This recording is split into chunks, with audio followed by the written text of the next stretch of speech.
ഇത്രയും അധികം തത്തകളെ നിങ്ങൾ എവിടെയെങ്കിലും കണ്ടിട്ടുണ്ടോ? ഞാനും കണ്ടിട്ടില്ല കേട്ടോ എൻ്റെ ലൈഫിൽ. ഞാൻ ഫസ്റ്റ് ടൈമാണ് കാണുന്നത്.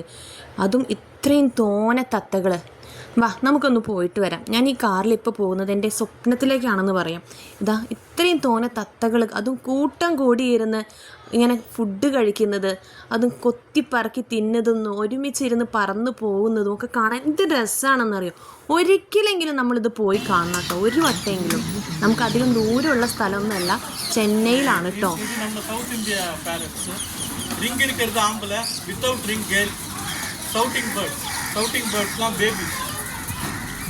பார்த்தீங்களா, இது பேபி. நான் சொல்கிறத கேளுமா. அது பேபி கத்துறது. I want food baby. இவங்க நீங்கள் பார்க்குறது ஒரு சின்ன பேட்ச் தான். சம்மர் அதனால ஒரு பேட்ச் தான் வருதுங்க. ஒருவேளை மழை பெய்யறதுனால 2 வந்தாலும் வரும். நீங்கள் வின்டரில் வந்தீங்கன்னா டிசம்பர் ஜனவரி பிப்ரவரியில் வந்தீங்கன்னா 15,000 கிளிகள் பார்க்கலாம். இது மாதிரி 6 பந்தி ஆகும். 6 பந்தி இது மாதிரி ஆகும். ஆனால் அந்த இடத்துக்கு ஃபுட்டு ஷார்ட்டேஜ் ஆகும். ஏன் 15,000 கிளிகள் வருதுன்னா, பே ஆஃப் பெங்காலுக்கு சைக்ளோன் வரும்.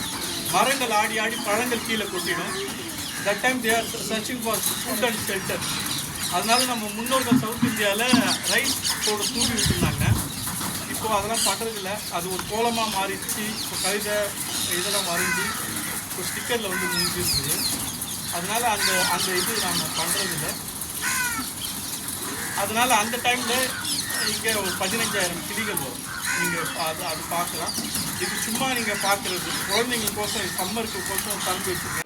സുദർശനൻ സാറും വൈഫും കൂടെയാണ് കേട്ടോ അതൊക്കെ നടത്തുന്നത്. അവർ തന്നെയാണ് ഫീഡ് ചെയ്യുന്നതും അവർ തന്നെയാണ് എല്ലാ കാര്യങ്ങളും നോക്കി നടത്തുന്നതും. കൂടെ സഹായിക്കാനായിട്ട് 2 ചേച്ചിമാരും ഉണ്ട്.